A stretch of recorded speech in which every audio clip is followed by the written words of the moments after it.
This is a baking channel.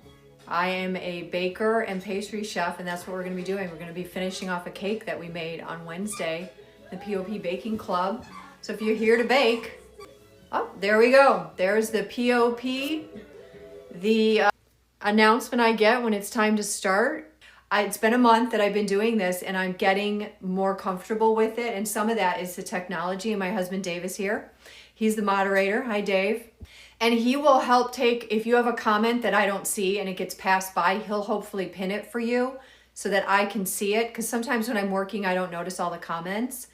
This is the PoP. It's the practice of pastry, and we are a baking club. The baking club is free.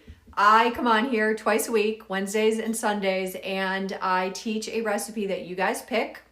We choose it today. Today's the day we're going to pick out of 3 recipes what we do next week, Wednesday and Sunday. Today is high ratio yellow cake day number 2. So day 1, part 1 is on Wednesday and part 2 is on Sundays. On Wednesdays, I give you tons of information. I lecture a little bit. I talk about the recipe and then I demo it for you. And then we come back and tie up loose ends. All of the videos I make during this week are companions to the subject. So if you go back and watch my videos, you will see videos about how to wrap the cake, how to store it, how to fill and frost it. And then there's the main one, which is how to make it. And then if you missed today's live, you can catch it on YouTube. I will edit this video and put it on YouTube where it will live under the Practice of Pastry Baking Club, part 1 and part 2. And as a quick introduction, I'm Chef Kathleen. I have been in the industry since I was 15. And I taught at the college level baking and pastry arts for over 12 years. And I come to this space because I think it's actually a great opportunity to teach. So basically my goal, and I always set an intention for what I want to do when I work. And my intention today is to bridge the gap between what professionals know and what the home baker knows. And that means that I treat you the same way that I would treat students in real life. When people walk into my classroom, they have all kinds of different backgrounds and experience, and I don't treat them like they don't know anything, and I don't treat them like they know everything. I treat them like professionals or future professionals. So when I bring recipes to you, I am bringing you foundational information. So when I am talking today and I'm speaking on the subject of the high yield yellow cake, how to fill and frost it and give it a nice finish, when I talk about these things, I want you to think about what I'm telling you from the ingredients perspective. If you learn to think like an ingredient, any question that you have, in theory, you will learn how to answer over time. And I've said before, I am not a big fan of hacks. And it's not that I mind that people find a way to make things work, but I like understanding what the problem is and solving it from a foundational perspective, and then deciding if the change or the hack or the shortcut is going to work for you. We are all here together to share a love of baking and to learn a little more about the foundations of how the ingredients work. So I tend to find a recipe that works. It's usually very foundational. I stick with it, and I don't look around at a lot of other things to do. If it feels good and it works, then I keep it and I really dig in and I learn how to use it. I make it over and over again, and that's where I find the learning comes from. So if you're jumping around and you have a problem and you jump to a hack or you jump to something that's going to get you those results, but you don't stop and think about the ingredients, you're not going to get anywhere. You're not going to learn. So if you want to learn, I want you to think about how the ingredients work, because when you think about using an ingredient or a technique or something, if you can for a moment think, what does this ingredient have inside of it? What does it need? What am I taking away or replacing? You will be way further ahead. So while I am aware, America's Test Kitchen does a great job of finding these concepts and trying them out. And that's really fun and interesting, and they are sharing what they know, and that's one way to learn. The way that I'm promoting that you learn is that you take this recipe and we do one recipe a week. That way, if you listen to the lecture, watch the demo, read the recipe, scale it out, maybe do it yourself, and then come back and discuss it, you will learn more in that 1 week, in that one recipe, than I swear you can learn just skipping over the details in 10 years. So that's kind of what I'm doing. A lot of people think that I am not offering a way out of a situation, or that I am saying that there's only one way to do things, or that you're doing it wrong. None of that is what I'm saying. Okay, so the question is, that's really helpful because I always thought baking was so strict that if I didn't have the one thing. Exactly. And that's why I don't like the cheats, because what they do is actually skip over the actual comment, question, or problem, solution. They just skip right over it to like, what's the solution? You know, throw this in there or swap that out or whatever. And those things are great if that's how you work, but that's just not how I work. So what I'm saying is, if you do all of these things, read through the recipe in advance, scale it out and take a look at it, look through what the method is, understand it a little bit, and then proceed and make it and take notes, you are going to learn so much. It's mind-blowing. And then if you quote unquote make a mistake, and I don't think there are mistakes because they are learning opportunities, you can take that information and then you do it again. You will see that I often do recipes, especially if I made a mistake, I'm going to do it again. It's like I have to do it again because I have to find out what went wrong. Oftentimes it could just be the temperature of my ingredients. It could be I accidentally misscaled. But it's really good to do things 3 times in a row. And if you're learning, that's really great. You could scale it 3 times and then boom, boom, boom. You will just be amazed. I'm not here to tell you what you're doing is wrong or tell you how to solve your problem. I'm honestly here to teach you how to analyze what's going on. And that's when you think like an ingredient, you begin to read labels and understand what the ingredients do, and you just figure it all out for yourself. Then we're having a different conversation, which is the conversation I want to have, which is so fun. I do not have a chemistry background. I was an English major. I started out in journalism in college. I wanted to go to culinary school, but for a lot of reasons that didn't happen. And I was self-taught as a baker, and then I went back to school. When I went to school and got my baking and pastry arts associate's degree and then a certificate from the French pastry school, I started to see that I had been missing a piece, which was I could execute recipes very well. I ran my own cake business for years. I did a really good job of copying recipes and doing them. But the second something went wrong, I was dead. I was dead and I just had to redo it. And that causes you to have frustration, waste of product, waste of money, and waste of time. So when I got to school, I started realizing that their goal at school was not to teach us a recipe. It wasn't to memorize a recipe or to master one recipe. It was to teach us how to think. That's why I want to give you the information to begin using your critical thinking skills and to connect the dots and to think like professionals do. Professionals don't Google how to solve a problem or look for a hack or a quick solution. They analyze what happened, they think about what happened, and then they look at it in a different way.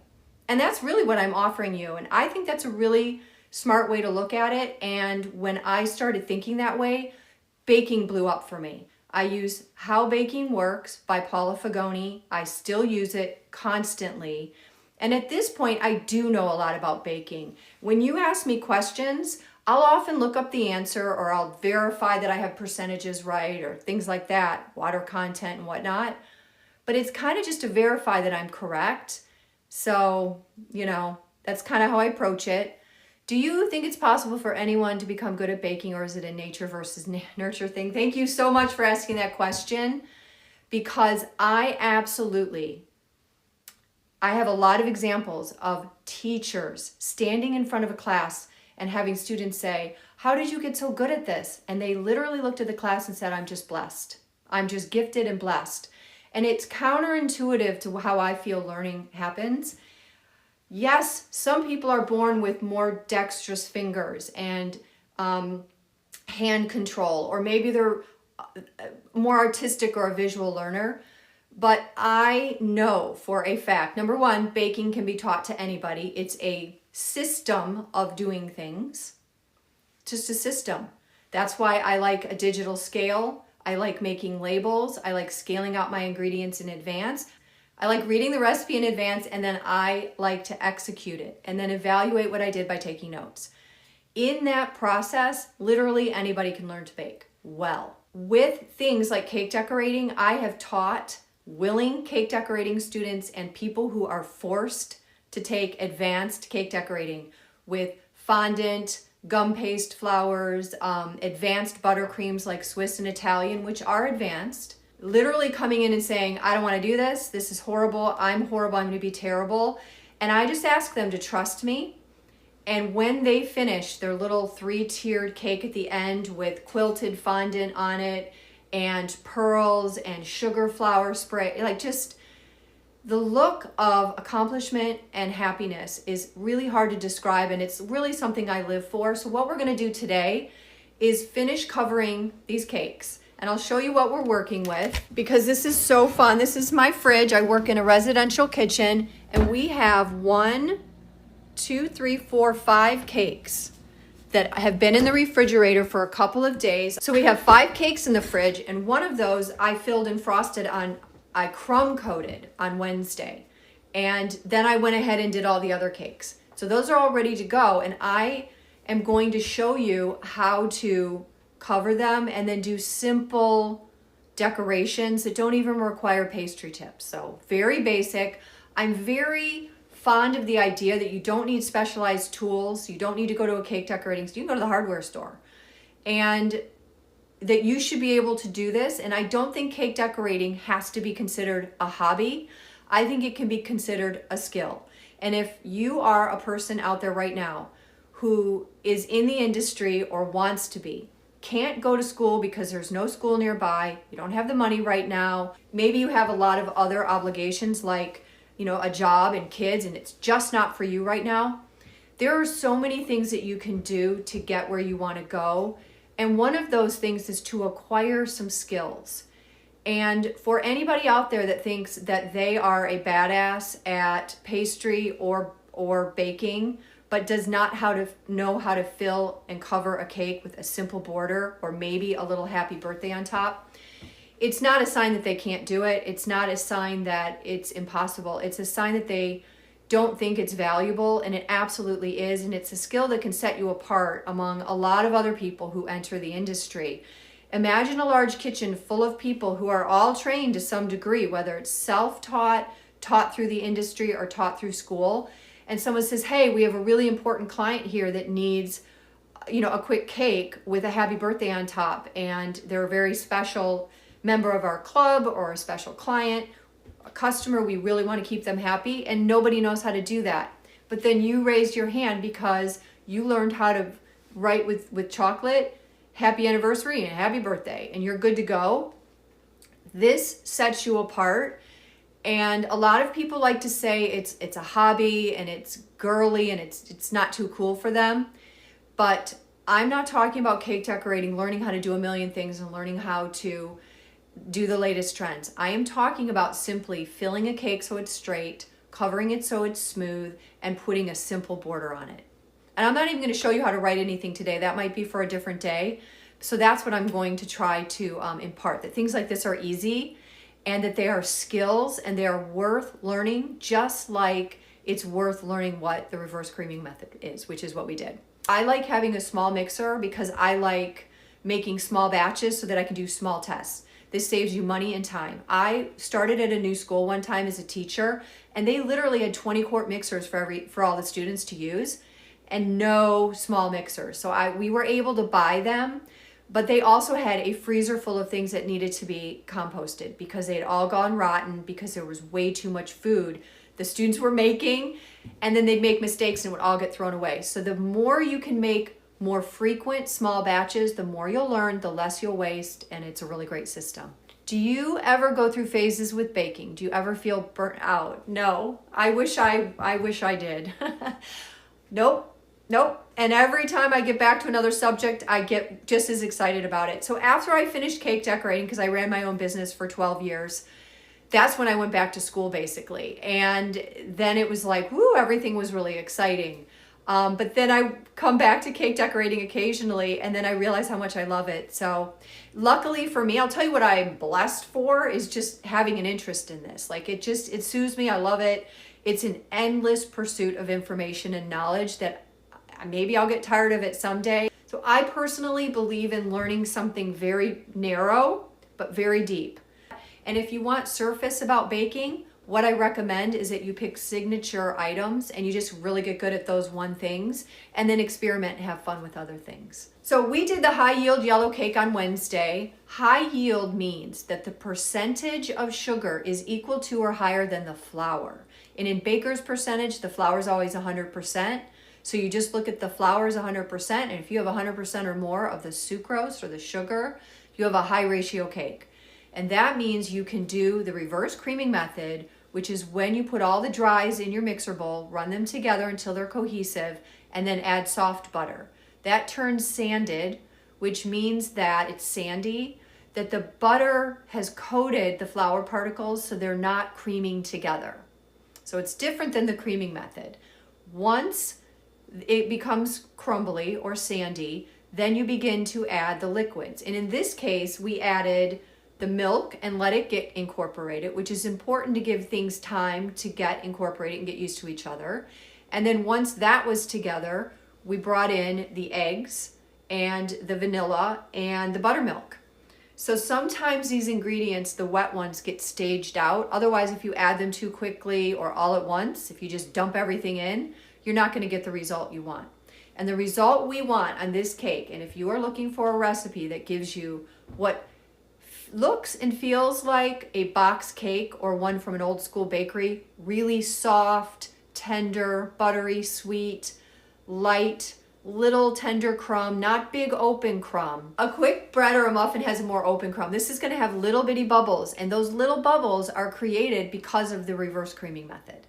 This cake though also really handles torting it, which is where you slice it this way, handling it while you fill it, cover it, frost it, deliver it, and then cut it up and serve it to people. It handles all of that really well, all while staying really, really soft.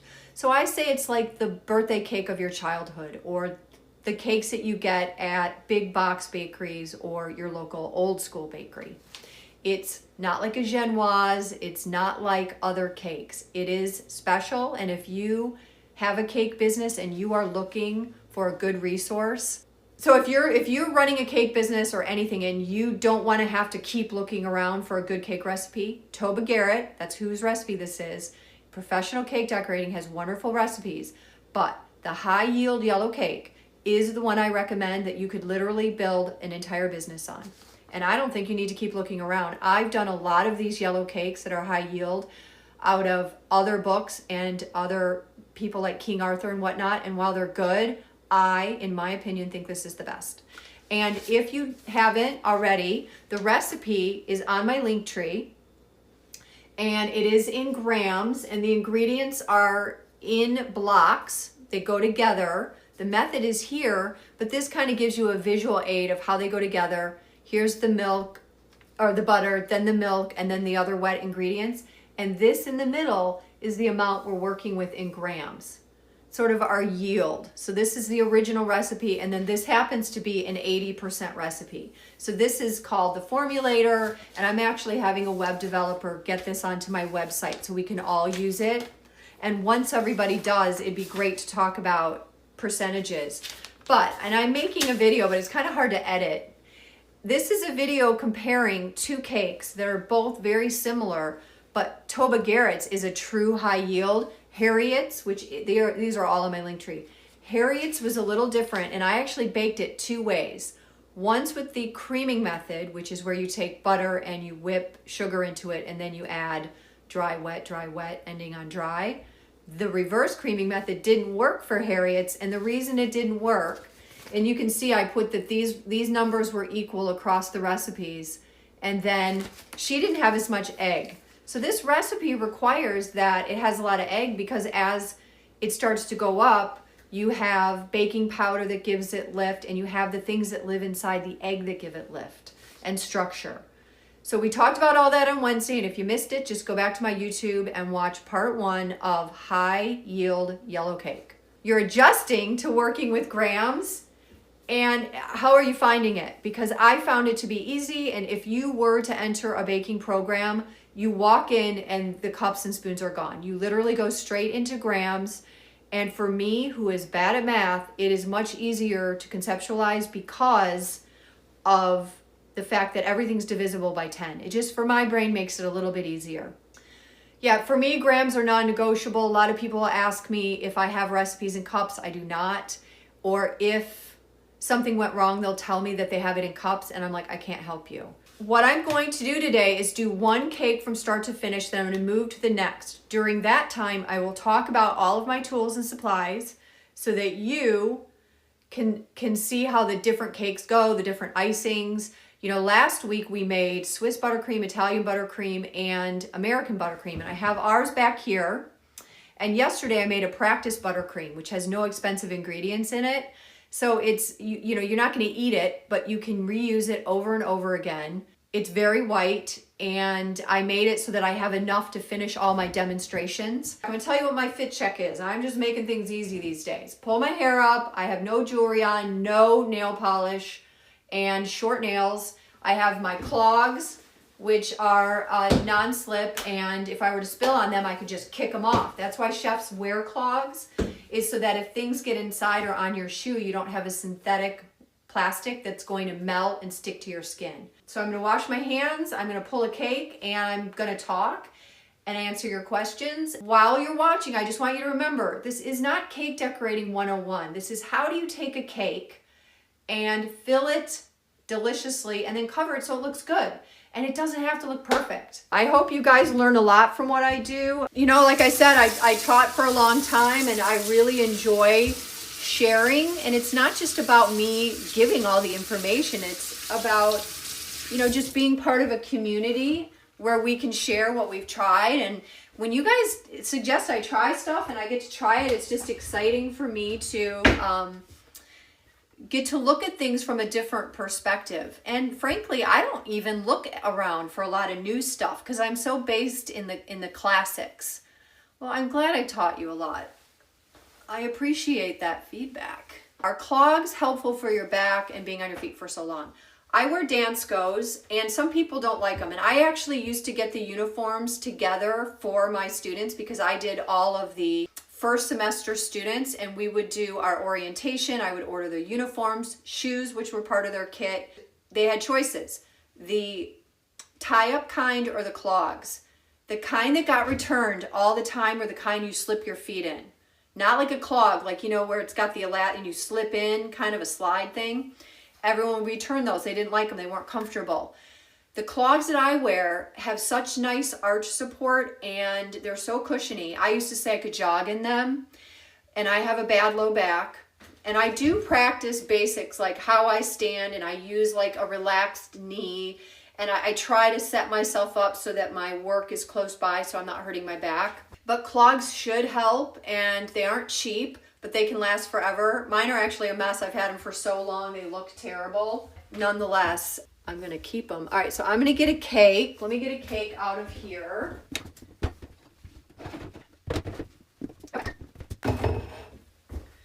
Oh, mine are Danskos, D-A-N-S-K-O. You'll usually find Danskos at places where they have more therapeutic shoes. That's what I like, therapeutic shoes. I mean, I actually do. That's what Danskos are. I thought I would show you what tools I have. Okay. So I usually gather my tools when I'm ready to work so that I don't have to run around, which is a nice thing to do. A little half sheet tray with the parchment in it. Looks nice. So here I have my rolls of pastry bags. I buy them like this from, this happens to be from Milwaukee, Cook Specialty in West Allis. And you know, they sell commercially, but also to the home baker. So I like to buy a bigger batch of them so they're a little bit cheaper. I keep my tips in this. I got this as World Market. It had tea in it, but I keep my tips stacked because you don't need a million tips. You just need a set of star tips, a set of round tips, and then they go in here. And this is the star, the round, and then I have Saint Honore. And then I'm going to be using a clean towel to wipe my palette knife off. Not going to be sticking my knife in water. I'm not going to be spraying my cake with water or anything like that. I always keep the scissors nearby, and I like a 4.5 inch offset spatula, and this is kind of all I have. I have a ton of these. And I'm going to get this wet, and I'm going to wring it out really well and wipe this off in between uses. I use this when I scale little ingredients. It's straight. An offset spatula gives you the ability to do a lot of movements, almost like an extension of your hand, whereas something like this doesn't. And then if you want, there are longer spatulas. This is an offset. This is nice for doing the top. I like to do a top of a really big cake with just this, like, however, so these are options that a lot of people use. This is something I got at Whole Foods, and it's food color that's the powder variety, and it's all natural. And if they end up banning a lot of food dye, there's going to be a lot of change. My spatula is from Thermo Hauser, just like my big knife, but I have a lot of Ateco. And that's what these are. Yep, this is Ateco. Great brand. So that's a powdered natural food color, and they tell you to add water to it. So what you need to know about food color is there are different degrees of liquid in the food color. So your powder, this is a professional powder, and they market this one as macaron powder because whenever you make macaron shells, you want as little water added as possible. So you would add powdered water-soluble food color. And then this is just a different brand. And I don't even want it. You get that on anything. It's so intense. It's crazy. I love my little guy. A lot of people ask, do you use scrapers? And I am going to use a scraper today to show you how I ice a cake. And I have a couple different varieties. However, I will tell you, and I used to say, I can do a gigantic wedding cake with this one little knife. I'm most comfortable with it, but whatever you're comfortable with, do. However, I will say, you have to be prepared for problems. And if you accidentally didn't pack your favorite cake tool and you get to a location or something, you're going to be dead in the water. So it's always nice to have that backup skill kind of built in. And then these I love, especially if you're a beginner. These are scrapers for cakes that leave designs so that you don't have to worry and be so nervous and so perfect. This is an acrylic one. It would be fine for this job. However, this is really designed for chocolate work because see how it's flat? You can scrape this through and make lines, and it's going to touch each part. That's kind of what that's for. And here's a metal version. That thing, I always poke myself on it. And then there's all these other versions. Any of these, and I'll do one cake. It's called a cake comb. I'll do one cake with the comb. This is just your classic dough bench knife. You can use that to frost a cake. This is that King Arthur, really inexpensive plastic bench knife that would be fine. And then there are all these bowl scrapers. When I look for a bowl scraper, I look for how it bends, and this one doesn't bend at all. That's good if you're scooping things out of a bowl that are heavy because then you get nice support. But this is the round side for inside the bowl, and then this is the straight side for scraping your countertop. So this doesn't go in the bowl, this side does. But this one doesn't bend, so I'm not as comfortable with that guy. This one is, and a lot of people, this is from Cocoberry Calabo. If you run a business or you're giving classes like I am, you can get your logo put on a bench scraper or on a bowl scraper, and this is a nice little, instead of a sticker or something like this, kind of a nice little thing to put your business name on. But this one I like, I can feel it. I like how it feels. And you start, this is like stiff. This one's too stiff.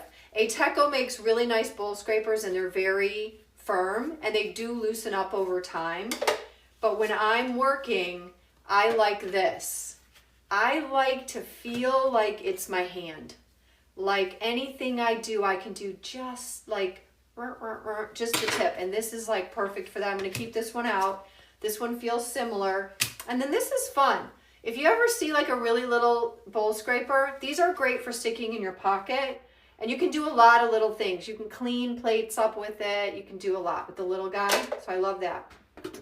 I have toothpicks. I use these if I'm going to be using paste food color. So this is paste. This is powder, no water. This is paste, a little bit of water. And this is gel, a little more water. And then you have the stuff you see at the grocery store that has a lot of water.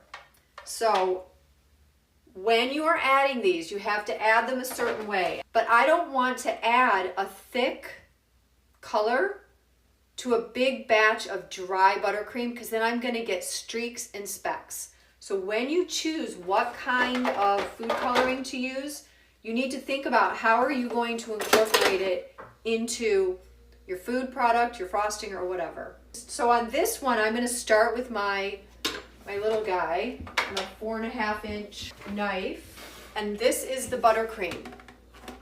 I don't know if you can see it, how blue it is, but I will show you. Okay, so I'm right-handed. I know the camera's kind of reversed and everything, but I'm not going to use these. So I'm not going to use this to clean up my cake, because do you see how the cake stand goes in? I can't get in there. You see that? To keep this straight, I can't get down there. So just because of the cake stand, and I built this cake on the cake stand. I have a toothpick in the back. That's the back of my cake. And a lot of you have asked, why do I have that there? I left it there because now I know this is the back. And when I lift and stop, and if I know that I'm going to lift and make kind of a crease, then I can, in my mind, I can plan on the back having that, okay? Can you see this blue a little bit better now? It's almost like a cornflower blue. This is the blueberry. Love. So that's a cornflower blue, or sort of, what would you call it? So this is a Swiss buttercream. I added too many air bubbles, so I'm gonna have some air bubble issues, but that's okay. So I'm gonna knock them out of here just a little bit. So if you were to start decorating a cake or filling a cake and you wanted the best results, and a European buttercream is going to give you such ease, okay? American buttercream is easier to make, but I think it's harder to frost really smooth, and it also crusts up. So if you take a long time, try to go back to it, it's like dried, and then you kind of can't fuss with it. So I am going to take, this is, and you know what, I just don't remember if this is the Italian or the Swiss, but it doesn't matter because they're both the butter based. And I'm going to do the same thing I did when I put the crumb coat on. So you tort your cakes, you fill them, and you give them a crumb coat, and this is out of the fridge, so it's very firm. This is real butter, natural butter. If I put that on here, it's going to start to firm up. The other thing is I'm going to take this, and I'm going to take a clean towel that has not been used to clean any countertops or anything, and I'm going to wring out all the water. You don't want any water in here. So yes, you can use this and heat it up, and some people use torches and they warm up their knives and they smooth out the butter. But what I'm going to do is scrape it off on here, and then I'm going to run it through here. And the reason I fold it is because as I clean like this, I can get buttercream in here, and then as I work, I can open it up, and I have all these different surfaces that aren't yucky with buttercream. So this is just, and I can turn it inside out, and then I have a new surface. And this kind of gives me efficiency. So I have a nice clean towel wrung out so that it doesn't, you know how if there's too much water, it leaves like the droplets? There's none. I wrung this out really, really well. So I'm right-handed, so this is gonna go over here. And actually I don't want this to slide around either. So I'm going to use, and you can use those shelf liners that are kind of like foam to keep your stuff from sliding and moving around. But sometimes when your cake gets heavy, it just becomes stable just on its own. The paper towel is great. The only time it's not good to have something damp is when, here, let me show you. I love a cake stand, and that's great, but if you're using one of these throwaway recyclable cake boards, this is paper. So if this is too wet, this is gonna get damp, and then you might get it might be a little bendy. So you have to be careful. All right, so the reason I'm not doing it right this second is because the second I put this buttercream onto this cake, it's going to start firming up. That's just what happens when you take a cold cake. Now, and a lot of you ask, does it need to be refrigerated? People like frosting cakes when they're frozen. You do whatever you have to do. But if you're trying to build skill, again, you don't always get to pick. the best circumstances. So you have to learn to work with almost the worst thing and then get good at it, and then you'll be able to do things any old way. So I am going to put some on here. With this, we are only going to use the back of the knife, not the front, not like this. You do not use a knife this way. You only use it this way. And that's because I can control how straight it is this way, but also in this way, like at an angle, or this way. So I can control how straight this cake ends up just by turning this knife, almost like my hand. Like I can control this like I can my hand. I'm gonna put the frosting on the top, just like I did with the crumb coat. I'm gonna push it all the way around. I'm gonna clean up the sides and then finish the top. And I'm going to stop, and I'm not going to panic if it's not perfect. It's okay. When you take the frosting and you're scraping it off, you want to pick one spot that you do that, because you want to work really clean and keep it clean. And this is a short, sort of fat bucket, so that as I'm working with it, it's not tippy. So it's kind of a nice, stable little container. So I'm going to go ahead and put my buttercream on top, and you're going to see how fast it firms up. So I put quite a bit, and then I'm going to start working it over the edge, and you just push it and keep it moving. Just work, and that's why I probably won't be able to look at you for a second, but you have to keep it moving, and don't worry about getting it everywhere. And if you mess up and it's not perfect, and you know, it's okay. So frosting a cake is not as easy as it looks. I've actually had a lot of students say that of all the years they watched people cake decorate and for how many years they dreamed about doing it, they just somehow thought they'd be naturally better at it. And it just doesn't make sense, because yes, it looks easy, it looks like something you could do, but in the end, no one's naturally gifted the first time that they cover a cake. And you do not have to have the same expectations for everything being perfect. You could give a cake that is a mess in terms of, like, maybe you wouldn't sell it at a bakery, but people will love it and it'll look rustic and good, and the cake will be protected and it's practical, and you don't have to overthink it. That's the great thing. And if you keep doing it, you'll just naturally get better. So there's no timeline for getting better, but there is practice. If you practice, you will get better without worrying about it, because it just literally naturally occurs when you practice. I mean, I used to teach, I taught myself how to put, how to place fondant on cakes, and I mean, it was hard, and I taught myself. I would read it out of books. So I learned how to do fondant, and then when I became a pastry chef, I started teaching the classes, so I would apply and demo fondant maybe 4 times a year, and it was just like, it was perfection. Because eventually, after hours and hours of doing it, your body learns muscle memory, and that's also why it's important to practice what you do the best you can, so that you build really positive, strong habits, strong muscle memory. All right, so I am going back and forth, but do you see how I'm not lifting up my knife? I'm not lifting it and moving it around, because if you do that, that's what happens. But if you hold it on the cake and go back and forth, and you can think about this like spackling a wall. If you were to be spackling a wall that had a hole, or you were filling in rough spots and cracks on a wall, you just want to fill in the gaps. And at this point, I am not trying to get it smooth or even at all. I'm just trying to get it across everything. And you're going to have a lot more buttercream on here than you're going to need. And that's okay, because we're going to scrape it off. If you work with American buttercream, you're going to find that it hurts your wrists and stuff more, because it's much firmer, and European buttercreams are just so much easier.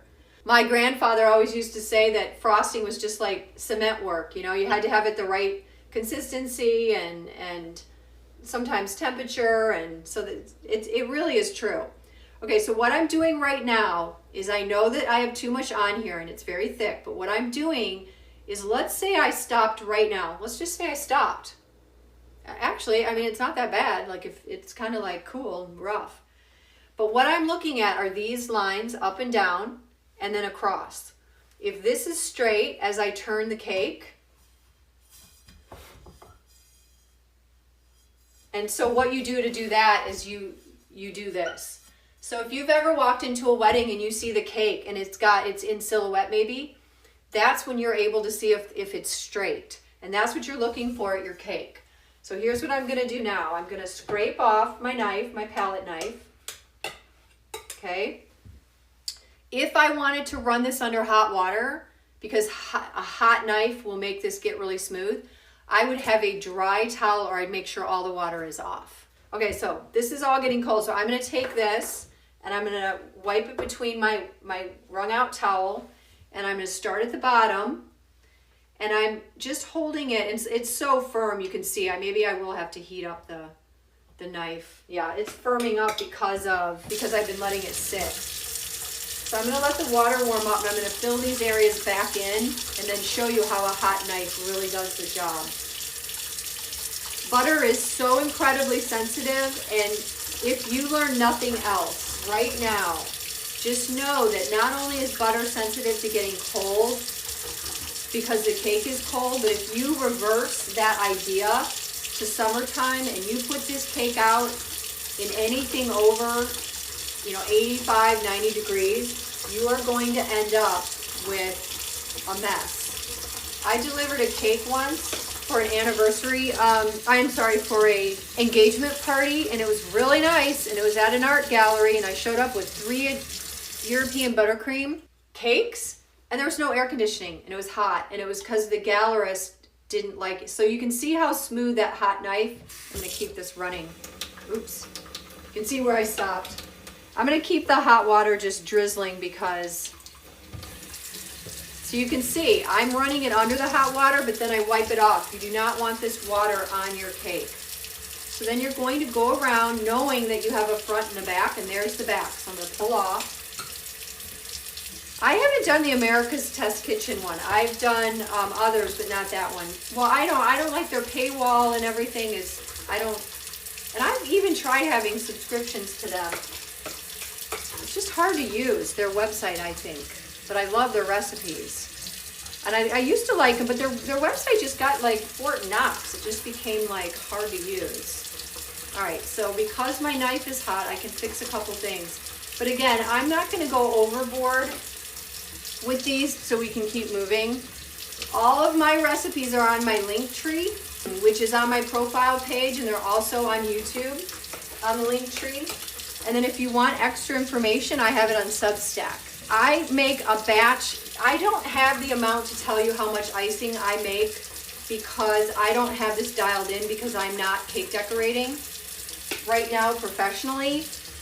But I made the recipe that's on the link tree. It goes in a 4.5 quart mixer, and I have plenty for a 6-inch cake, and I'm gonna have some left over. But if I were doing this professionally or charging, I would wanna know what my costs were, and I would dial it in. So I'm gonna run my knife through the water every single time. Yeah, it's crazy. And I'm gonna tell you, this is not gonna be a perfect cake. And there's a couple reasons I'm gonna tell you that. My ego wants to make this cake perfect. It wants to show you how good I am. My ego wants to show you that I can make a perfect cake. But my teacher in me wants to show you that even if it's not perfect, it's gonna be wonderful. And that's the truth. So don't let your ego keep you from doing this.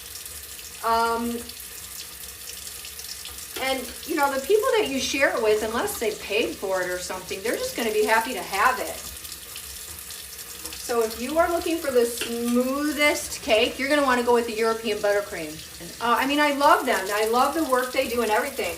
But recently I was like, all right, well, I'll get a trial. Because I really wanted to be able to use their website. And I was like, I'll get a trial. And then it just kept like, I don't know, they block you or you can't access things. So you have to have second tier access. And I just think, you know what, I don't have the time. I just want the recipe. Okay, so So here's what I'm gonna do. I'm gonna do a little cleanup, but I'm not gonna go crazy. And you know, as a teacher, I used to help out with all our cake decorating contests, and you know, I would stay late so students could get their work done, and they'd say, oh, can I stay till 10 so I can work on my cake? And I'd be like, yeah. I'd be like, sure. And you know, with cake decorating contests, there are tears. It is high drama. But we would always say, you have to know when to stop. You have to know when to let go. All right, so I have like a divot here. In theory, I could take this hot knife. Nope. All right, so I'll show you one fix. Here's a divot and here's a divot, okay? So you add just a little bit more, and then you get your knife warm, and then I'm gonna move on. I am not gonna overthink this, I swear. But if I were doing this for a wedding or for pay, or for like people were gonna see it and use it for photographs and things like that, I'm gonna work on this thing forever. And I took a class from Maggie Austin. If you haven't looked up Maggie Austin, look her up. She is amazing. She's an amazing artist, and she has done some of the most amazing cakes in the world. Her cakes start at $8,000 a piece. And I took a class of hers, and because she charges so much, she will spend hours getting a cake perfect. Most people that are running their own little cottage industry bakeries will not be able to do that kind of craziness. All right, so what are you seeing? It's not perfect, right? It's not perfect. Like I said, I could get all ego about it and be like, oh my gosh, I don't want them to think I don't know what I'm doing. But what I'm telling you is that this looks pretty darn good. It's pretty straight, it's fine. I'm gonna clean it up a little. And then I'm going to show you how to do the easiest, quickest little border. And because I'm going to put a border on here, I don't need to get right up into the cake. You don't want to dink it. There we go. And I still have the back of the cake.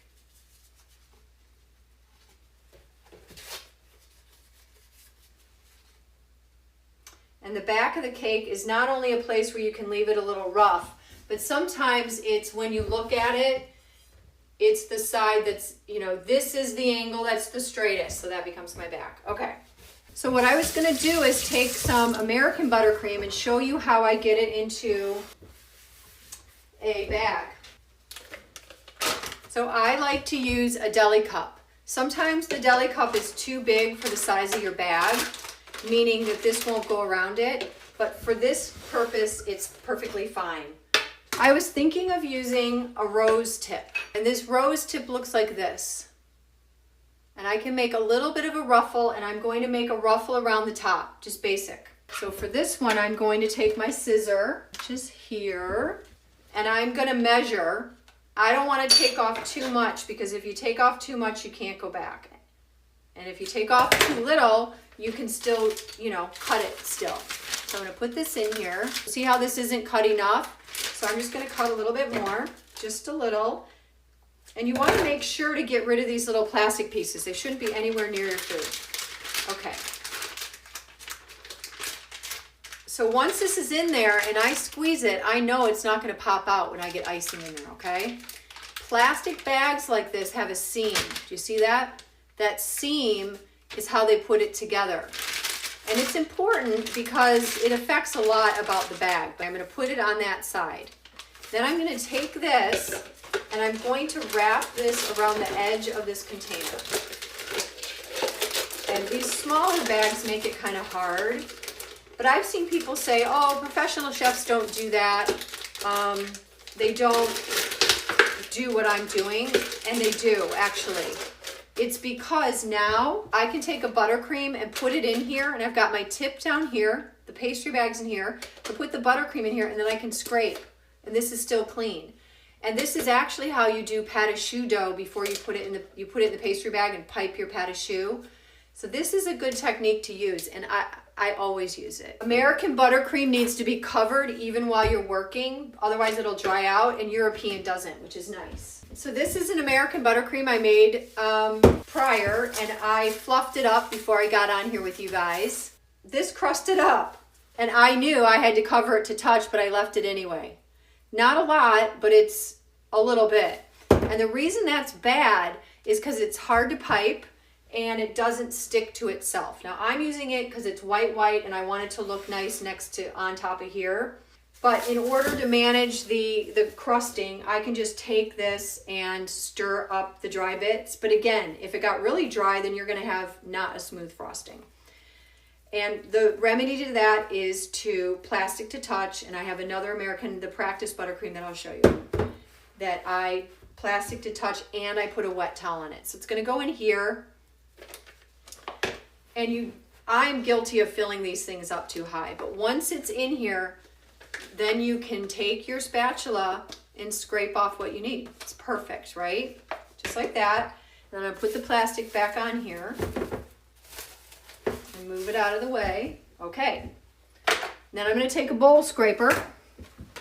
I'm gonna pull my bag out of this and I'm going to, like gravity, pull it into place, squeeze it down, make sure my tip is all in place. And then I'm going to put it on the counter and I'm going to push from the top down so that it's in place and not up near the top. Now the reason you don't want it to be too full, and you probably already know this, is because it'll come out the back. Here's how you grab a pastry bag properly. You want to squeeze these parts together so the frosting doesn't come out the top, okay? And this is the main part of your hand you're going to be using, right in here. This is going to go in there, and that's almost like you're on-off, okay? This is off. If you've got frosting that's dripping out the hole, this is off. This is on, this is off. But this is also your clip. And if you have little kids, you can get those rubber bands or things you can put on here, and then it won't come out the back. But for you, what you're going to want to do is to get your hand in here and then turn the bag. And it's in here. This is what's holding it, okay? I have these acrylic sheets that I get at the hardware store, and they're great for practicing. And I am going to show you how this looks. You see how it's nice and straight? So this is great for practicing. And I wish I had a giant rose because I wanted to make something that was really, really tall. But what I'm gonna do, and right now, see how it went down a little bit? So I'm just gonna take a second, I'm gonna scrape it. It's not gonna hurt to stop what you're doing and scrape. Every single person, all of you, can do literally the same level of work that I'm doing just by taking everything step by step. So because I have a toothpick in the back, I'm gonna start at the back.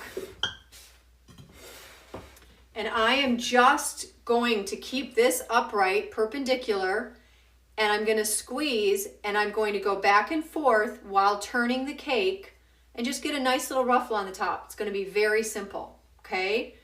And if I need to, once I've squeezed and I can't squeeze anymore, I'm going to stop and scrape, okay?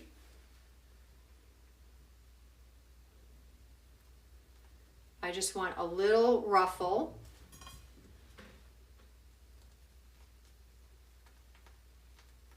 Nothing fancy, just simple and sort of whimsical. And again, if you can get your hands on one of these rose tips, it's like really big, this could be super tall, which I think would be really fun. I just don't have a ton because I'm not cake decorating for a job right now. And this has some sort of it's curly cueing, probably because the top is, there's either a jam or my tip is bent. There's always something. But I'm not gonna worry about it. And again, if you're having major problems, I'm telling you, the finished product is gonna be so great, you're not gonna be thinking, oh, this looks terrible. Yeah, it's leaving like a little bit of a thing on it. Okay.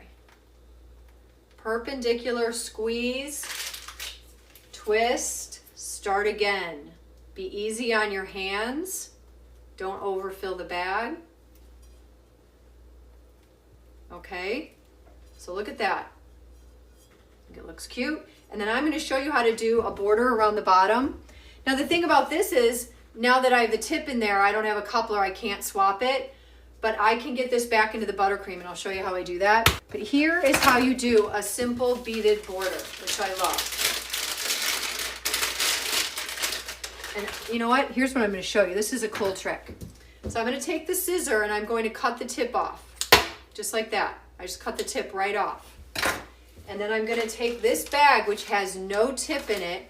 I'm going to put the other bag inside of it, and I'm going to pull it out. Okay, and it's in here now. See? Ready to go. I'm going to scrape it up, get it all ready, and then I'm going to take the scissors, and I'm going to cut the tiniest hole. And this is going to be what I use for the border. Now, because I have my little acrylic, I'm going to do this, twist, and this is in my hand right there. Twist, off. I have my acrylic. I'm going to test. This is where the seam affects your line. It leaves a mark. That's why people like pastry tips. I'm going to see, is this big enough? I think that's big enough. I like that. Big enough for me. So I'm going to make a tiny little bead border or pearl border. Good. I'm glad you went to the YouTube channel. So you'll get to see anything you miss. Print out the recipe from the link tree and you can catch right back up. Or you can just watch it and do it on your own. These are literally designed exactly like my classes were at the college level, and it's the same information. And when you pipe, you want to have the right angle and the right amount of pressure. So for this, it's kind of in there, upright, and I am just going to keep moving. You can do it a couple ways. You can make one and stop, make one and stop, or you can keep going the whole way. I like doing one and stop. It just enables me to keep track of how wide they are, how tall they are, and regroup. Now you can see a line from this flange. That doesn't bother me, but it bothers some people, and depending on how much you are charging or what your audience is, perfection is going to have a sliding scale. This is an American buttercream. I think it looks cute next to the blue. I also think with this beautiful Italian cake stand that even though it's white, it almost has a bluish tinge to the edge where, you know, the glaze isn't there, where the clay shows through. And I think it's a nice complement. Oops, that was a little squiggly. There we go. Some people call this a snail border. You can call it a pearl border. And there you go. I mean, I don't know.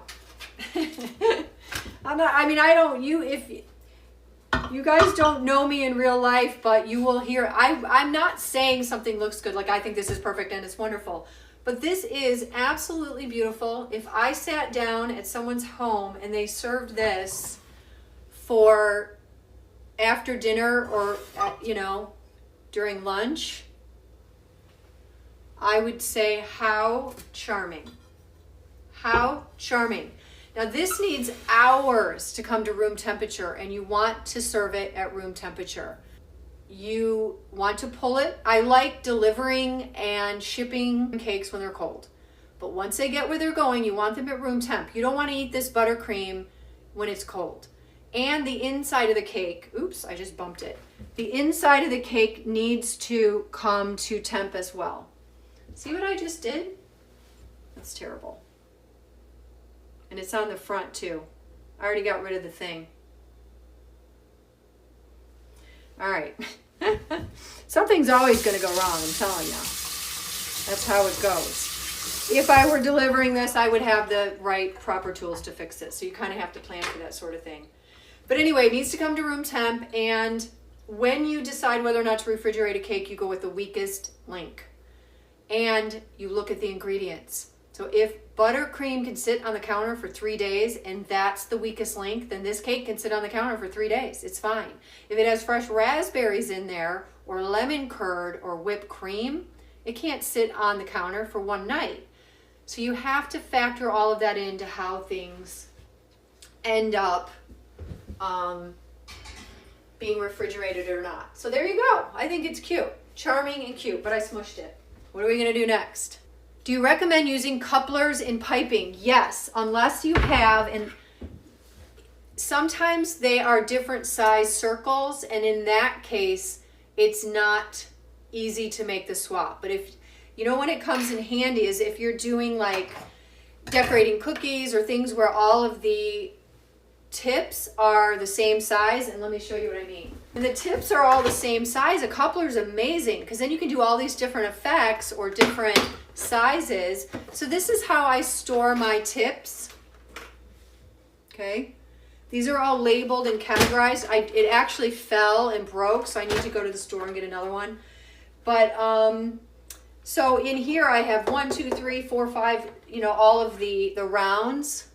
These are all the same size. And so are these. So if these, let me find one that's different. So this is a basket weave and this is a round, but these would both fit in a coupler. So I would use a coupler. I mean, it's genius. It's just that a lot of times the tips that I'm using won't fit. I mean, look how big some of these are. That would have been pretty to put on that cake. But I'm going to show you how you don't even need tips. But if you do, a coupler is great, as long as they're all the same size. All right, let me get the next cake. They're all so cute, I don't even know which one. We'll do this one. Now with this one, you have to be careful that even when you're finish coating it, that the pink doesn't get onto the finish coat, right? Do I ever have problems with the buttercream melting in my hands? Yes, everybody does if you're doing a lot of work and it's warm out to begin with. Your hands are going to affect the temperature, especially of a European buttercream. If you're working with an American buttercream, it's less sensitive, but there are things you can do.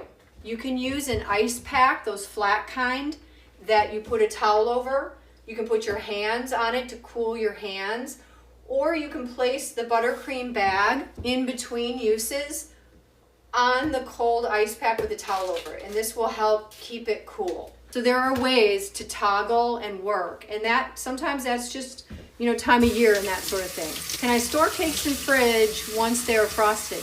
Absolutely. You just want to serve them at room temperature. I've had my cakes in the fridge for a couple days now, and they're sealed.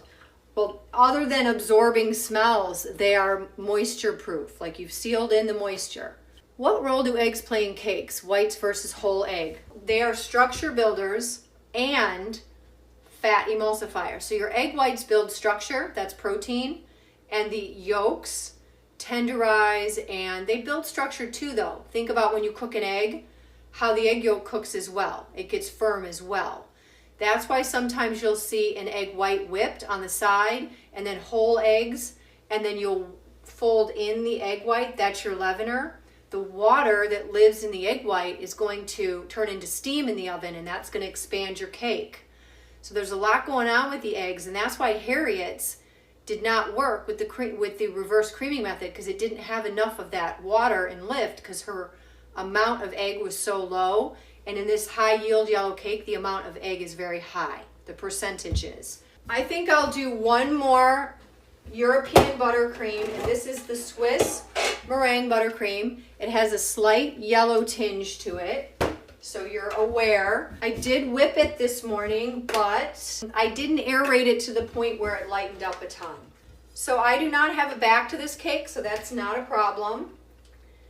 And I'm going to cut these cakes when I'm all done, but I'm going to guesstimate how much of this I need. And if you don't know how much icing you need and you end up with extra, that is fine. You can freeze any of your extra. All right, so I'm going to go ahead and get this on here. I can feel it firming up already because the cake is cold. So you push it around the edges, and you want to have a lot on here so it doesn't interact with the cake below. So you want to get good at smearing it around, getting it on thick and even. And when you're icing a cake or cutting a cake or filling and layering it and stacking it, every time you touch your cake, if you do a good job and you leave it straighter than you found it, each time you touch it and interact with the cake, it is straighter than when the last time. Then every single time it's going to get easier, and when you're done, you're going to have a really great cake.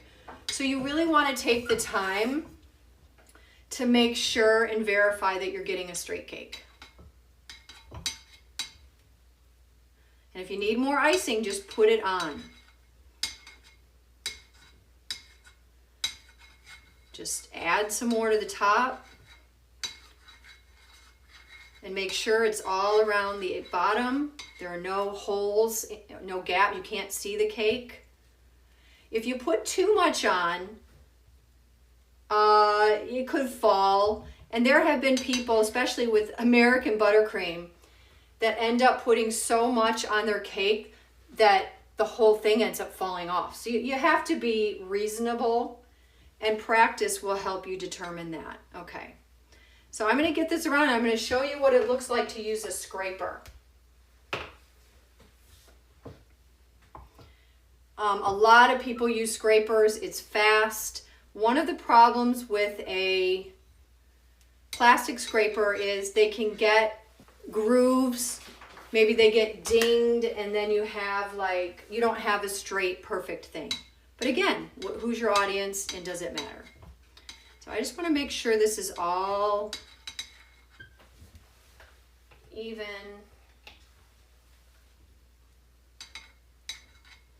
I personally used to love, when I had my business, I would do a lot of smaller cakes.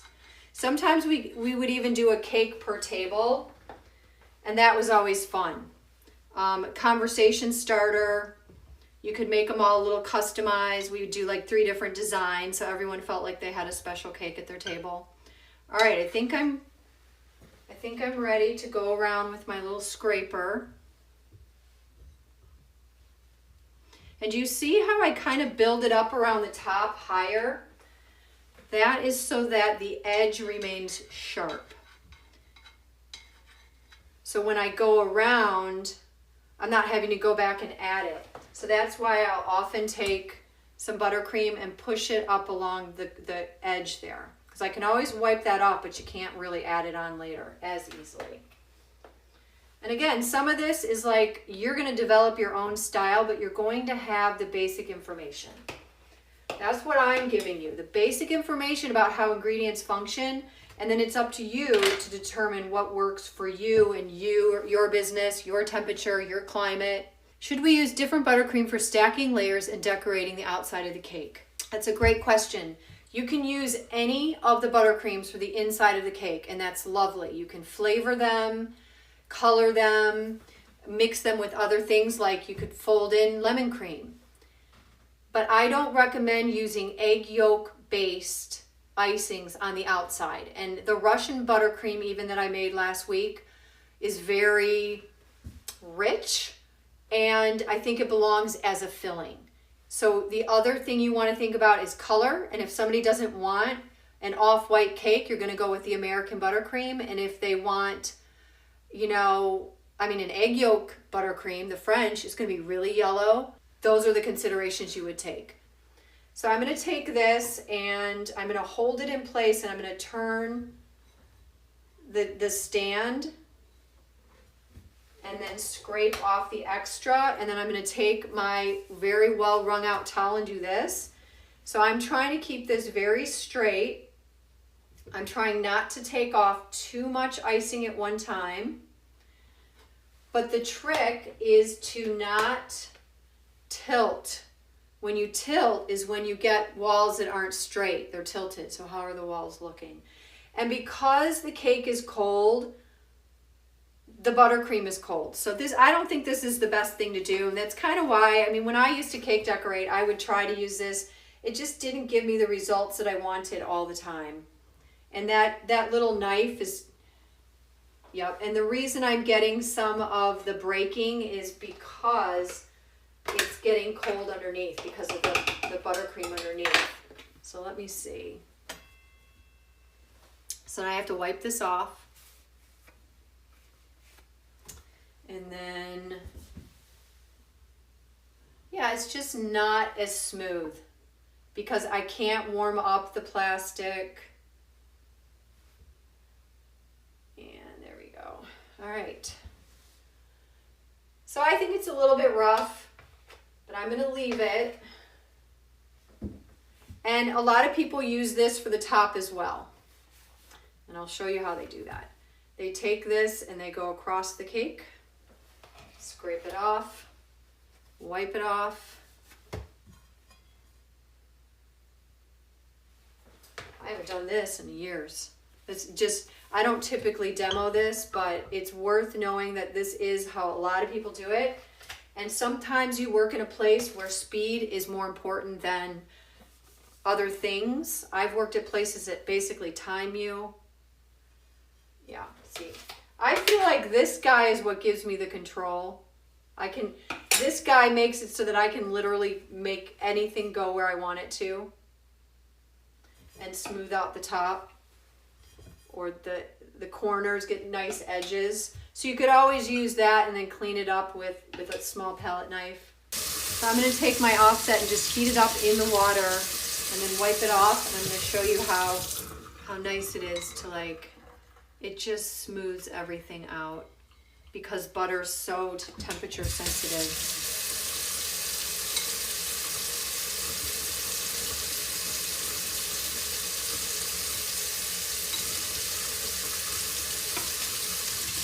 So you get as fussy as you want.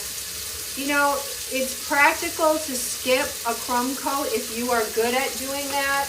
But if you are a beginner, I recommend you perfect and work on a crumb coat so that you gain some confidence and you'll get a better end product.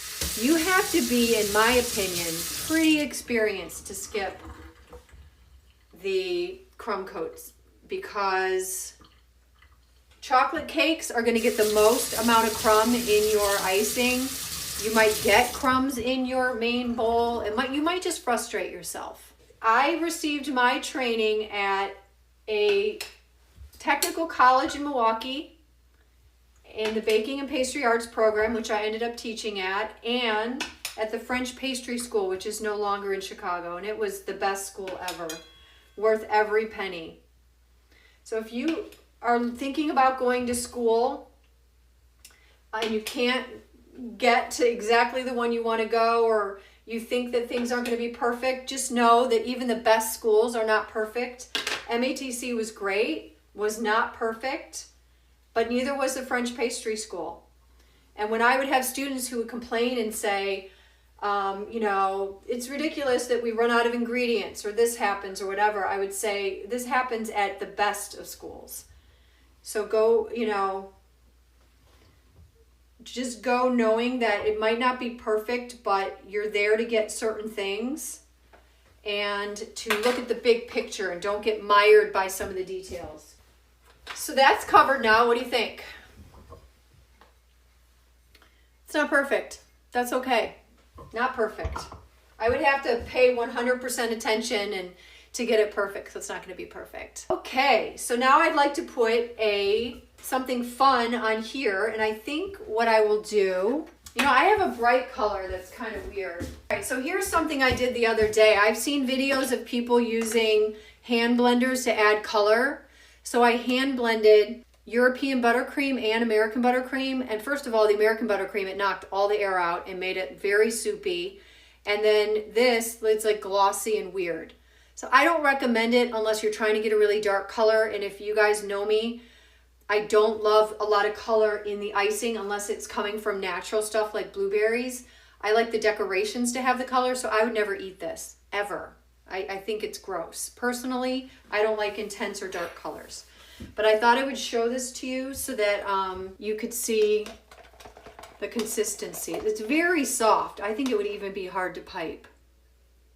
It's much softer. So I was thinking, I don't think this would even look good on here, so I'll do something else. How about we do this? How about I take the blue and I do it? How's that sound? So let's see. I'm going to use a Saint Honore tip. You're going to see how cool the shape is of this guy. It has a line. It's called Saint Honore, like honor. So I need to cut this a little bit more. There we go. So it's down below that. So I'm going to get my deli cup and I'm going to put this in here.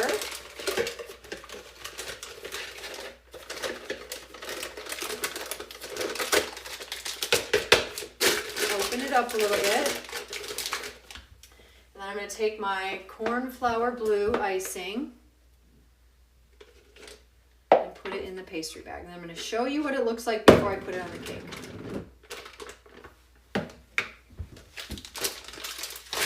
Pull it out, push it down a little bit, make sure that this is all in place, and then you scrape it. Yeah, I've been to parties before where they have cake that's, like my kids went to a high school where their colors were like gray and I don't even know what, I don't remember, yellow. And I wouldn't eat the cake and people would say, oh, I thought you would like the cake, you're a cake maker. And I was like, oh, I don't want food coloring all over my mouth. I'm gonna scrunch it up, I'm gonna take this part of my hand and in here and then twist it. Pull it nice and tight. Okay, so this is called the Saint Honore tip and I love how it does that. Isn't that cool? Okay, so I'm gonna put that on the top just like I did the blue guy. And I'm gonna look here like this, and I'm gonna pick a back. Whichever's the most messed up and not straight. And you look at the top and the sides. Okay, so I think this is my front, this is gonna be my back. So I'm gonna start at the back. And I'm gonna hold this perpendicular and go back and forth. Well, it's not perpendicular, it's at an angle. And I'm going to keep going until I can't squeeze. And then I'm going to put it on the counter and scrape it. If you keep scraping and keep your bag clean, you'll never end up with a gross, messy bag and it'll never come out the back. People who work with a messy bag, it drives me crazy. And also, once this buttercream gets on the outside, you can't get a good grip because it's going to be too slippery. Okay.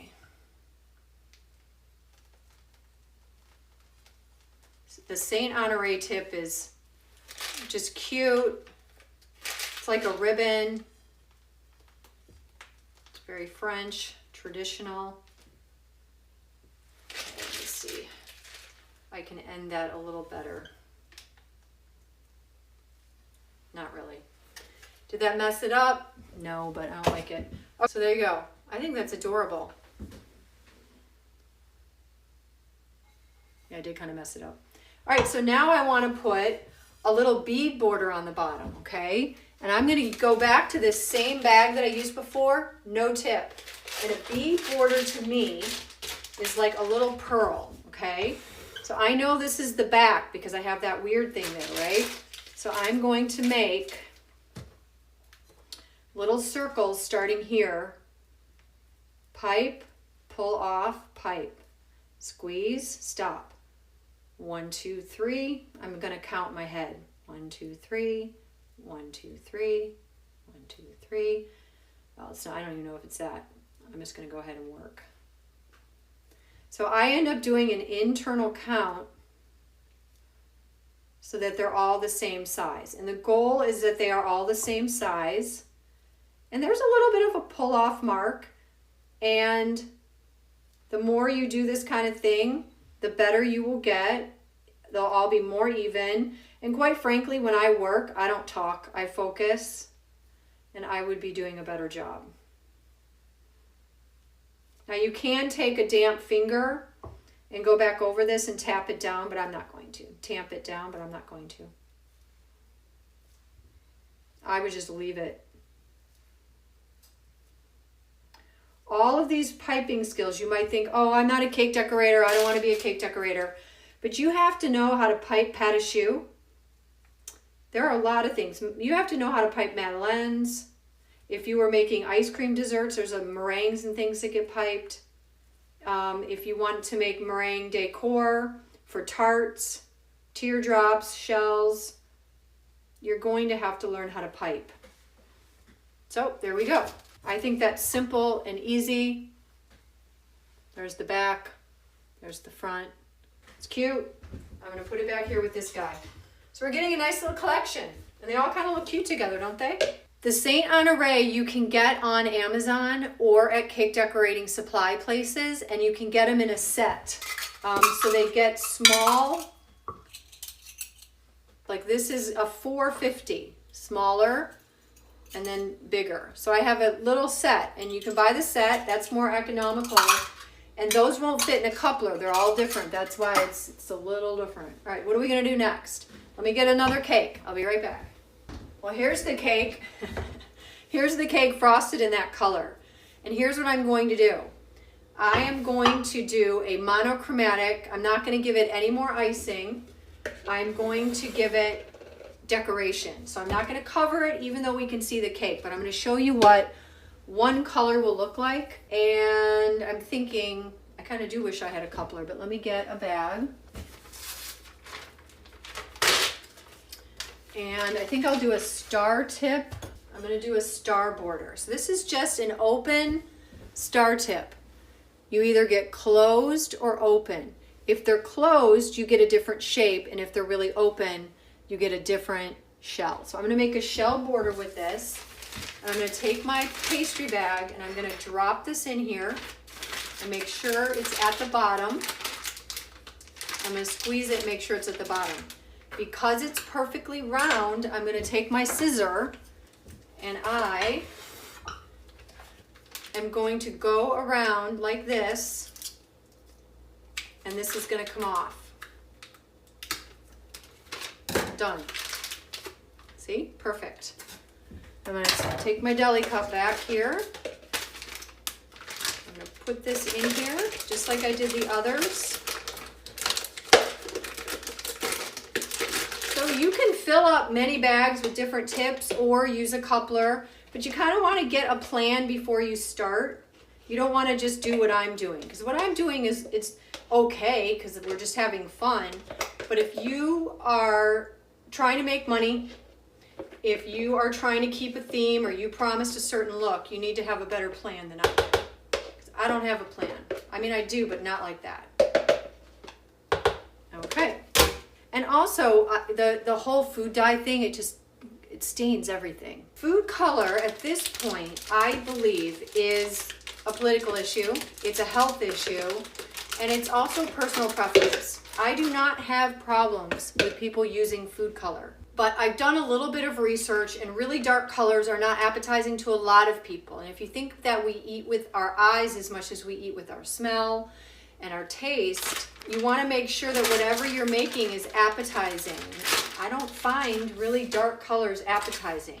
And you don't find those in nature a lot. It comes down to your style. And if you have a cake that's just, dyed, like, what are you trying to do if it's not enhancing the flavor? And with reds, the reason they have red is because when you add a lot of red, it actually changes the flavor and makes it taste bad. So I think that you have to justify the color. I personally, even with macaron, I understand that they're colored so you know what flavor they are, but I love all natural with other indicators of what the flavor is. So I feel like if you can add the color through natural ways, you can. But I think that they're going to be making some rules about the food coloring anyway, so we're not going to have the options we've always had. So this is the red in a star tip, and that's sort of what they call a shell, and I'm not really doing it like a shell because it looks like a shell when you pipe it a certain way. So I'm going to look at my cake and I'm going to see which is the front and the back. And I think it's back here. And I'm going to show you how you can use one large tip to do two small jobs, okay? So I'm going to use this on the bottom to just do a teeny tiny little shell border. And when you pipe, you squeeze and stop. Squeeze, stop, pull. Squeeze, stop, pull. And the more you practice, the better you'll get. And really, you do want it to be even. But if you are new to this and you just want to try, just do it. And do it again, and do it again, and do it again. And you will get better and better. I think I'm getting bigger than when I started. When you do a cake, the size of the border should be commensurate to the size of the cake. So in other words, you're going to do a smaller shell on the top of a wedding cake where the cake is smaller than on the bottom where it's bigger. So this buttercream is really soft because I used a hand blender to add paste color, and it softened it up. All right, so that's the back, and now I'm going to make a a taller shell top.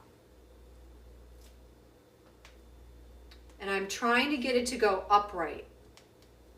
Not off the side of the cake, but standing up and down. And I can feel the cake is really firm because it's been in the fridge. So compared to the icing, it's very different.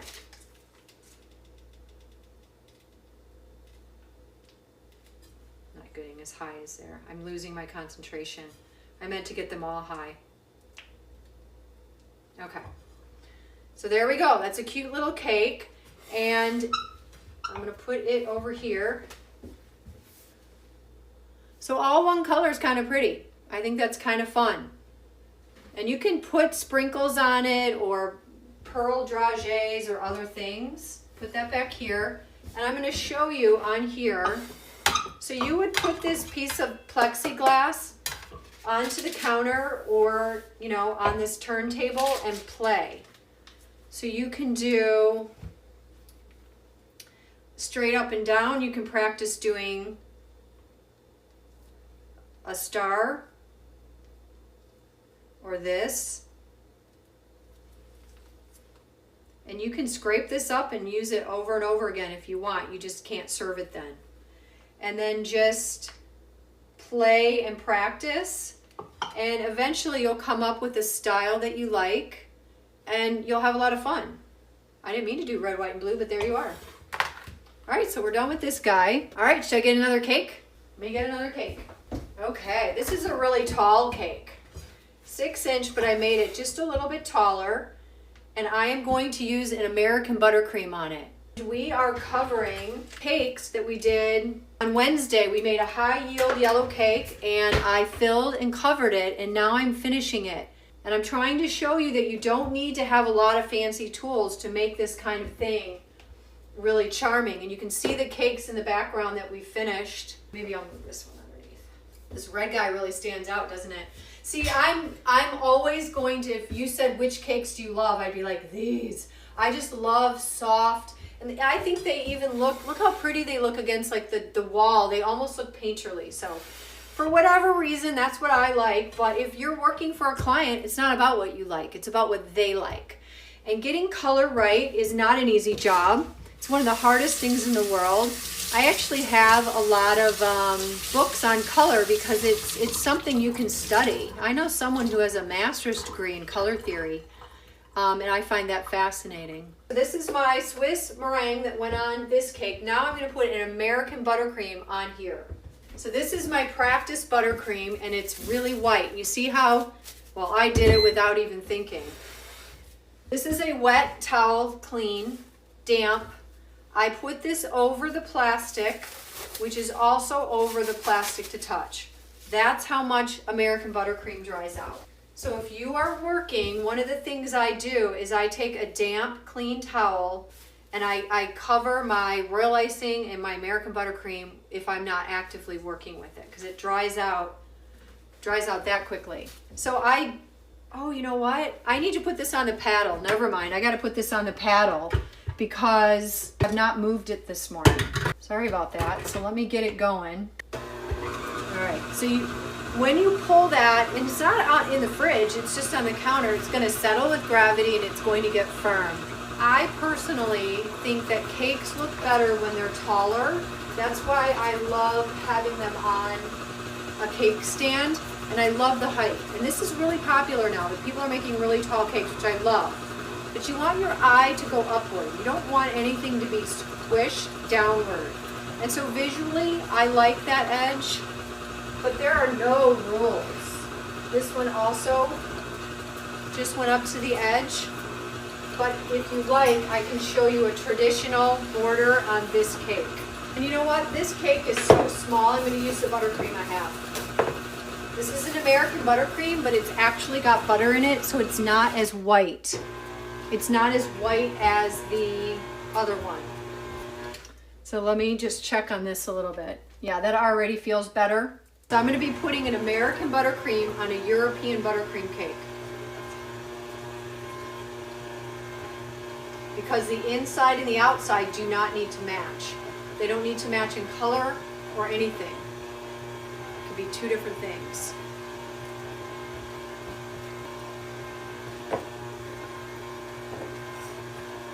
Okay. All right.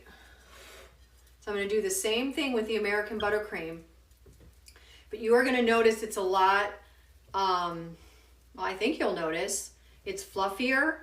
It's definitely whiter, and this has butter in it. It's not, you'll see the practice buttercream is really white because it's just shortening. And there are some air holes in here which are a little harder to get out when it's not all butter. And what else? It's not as sensitive to temperature, which is nice. And you can make it as fluffy as you want. It's just going to have a few air holes. And I am going to use a cake comb for this cake. So I just need to get a nice even amount all the way around.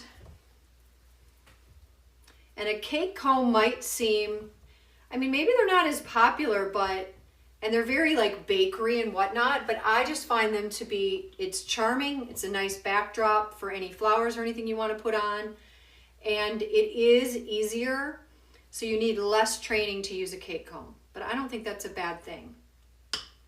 And if you're wanting a cake and you don't want to spend forever learning how to ice it perfectly smooth, if that's not your thing, then use a cake comb and you will have a really nice, charming cake to use. Okay, so I don't want to take off too much because I'm going to be using the cake comb, but I want to get the top going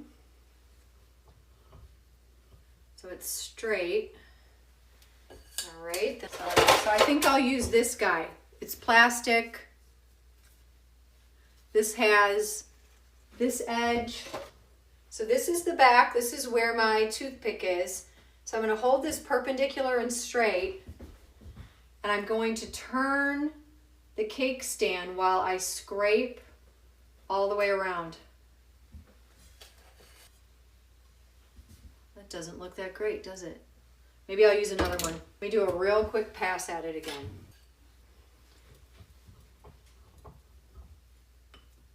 You have to have enough icing on it so you get a nice straight cake, and I am using a limited amount of icing, which again, this wouldn't happen if I were planning and doing this for somebody. I would never let it happen. I'm going to use a different cake thingy or scraper. Cake comb. All right, that should be a little better. That's the back. Okay.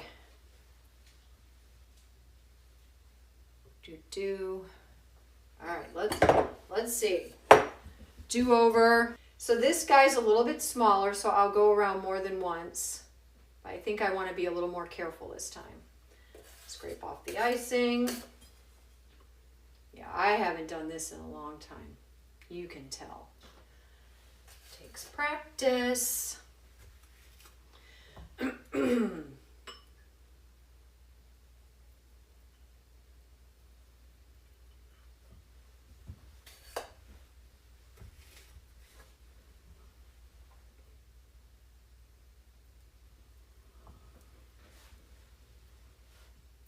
Okay. See, not perfect. I'm gonna let it go. Not gonna worry about it. Cake like this, you could cover with decorations, could overpipe it. But I recommend that you just get going. You don't let perfectionism stop you. I mean, and the truth is, you know, you can spend hours perfecting a cake or you can just do it really quick. And it's up to you. And the end result is going to be that everyone enjoys it. But if you're getting paid for a cake, then obviously you're going to want to give it a little more consideration. So this is the American buttercream. I can feel it settling a little bit, firming up from the cold interior, but it seems to be okay to me. Okay. So So let's try to make this look a little bit better. How do we do that? If you crumb coat, then leave it at room temperature for a while, no crib. Right, if I'm gonna serve this, it's gonna stay at room temperature. I am not going to put it in the refrigerator to serve it. So I have this little glass container, and in here I have, this is called a French star tip. It's a little bit different round, and it creates a different shape, which I am going to show you. Use this up or it's going to dry. And then I'm going to get a little more from over here. All of the buttercreams that I made for this you can find on my profile page. They're on Substack, and so there are videos that support the information. All right, so I'm going to put this in here. And then I'm going to take this towel and cover up my buttercream.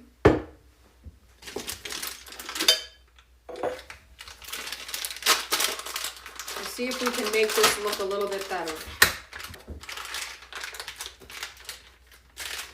Make sure to clean up the bag before I lift it up and start squeezing it. Get it nice and clean. And I'm going to push the frosting down just a little. And then I'm going to scrape it one more time. One of the things I take out of my videos is a lot of the scraping and the cleaning up. It's really time consuming. I notice you don't know the tip numbers, so how do you know which tip to use? I look at the size. When I have a set of them, I literally put them on the countertop and look at the size. And I pick the size I want. Occasionally, like when I'm doing pat a shoe or something, I'll have a number, but I go with size. And sometimes it's the wrong size, so then I adjust. But yeah, it's like with the flour. I'm not attached to the name of things. I'm attached to what they do, what's inside of them, and what size do I need. Because if you look at one brand, it'll be a different number than a different brand. So I kind of feel like, if I told you it's blah, blah, blah brand, I don't even know what brand this is. So it's 10 millimeters, but if you don't know the brand, then you don't know the number. So I just kind of leave it out. All right, so let me show you this style of tip, and then I'll see what I can do to this poor little cake that's not pretty. All right, this is the French star, and look how different that looks than the other ones. Okay, isn't that cute? And you can swirl it, and it's just different. I will go all the way to the edge, and this is more traditional. You don't want it going off the edge, but all the way to the edge. And this creates a nice border. Now, if you're going to write something in your cake, you want to write it and then put the border on. You don't want to do it the other way around.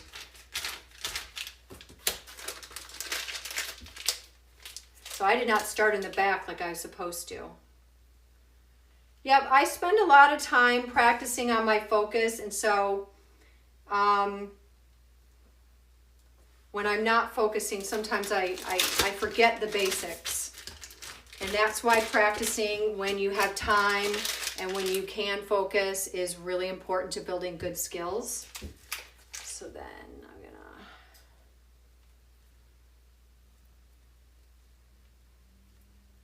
Okay, so there's a pretty little thing. And then, if you want, you can mark things and do... So what I would do is, you've got a front mark, this is a quarter, this is a quarter, and this is a quarter. So I marked it at intervals that tell me it's going round. And then if I wanted to, I could make, little swags like this and kind of play with the cake. And this would help cover up. And these are going to be terrible because it really should be a certain distance down, and there are a lot of design rules that I'm not following. But if you want to make little swags and then make a rosette here and there, you can eyeball it. And then you would be covering up some of the indentations in the mess. So this is terrible. Okay, so then you're going to take this and maybe let me wipe off the tip. Make a little star. And if you have some pretty little border with some pearls and things you want to stick on here and there, you can finish the cake and make it look pretty. So you could take this, guys, just the round overpipe on the inside. And you can overpipe and have fun and just play until your heart's content. And this will help you begin to look at the form of the cake and to know that, you know, you kind of need a plan. Like, obviously this is not a plan. But I promise you, if you served a cake like this, nobody would be sad. They would still like it. You know, and then you'll see people, you know, you just keep piping, you just keep adding details, and before you know it, you have a fun little romantic cake. A circular border on the bottom.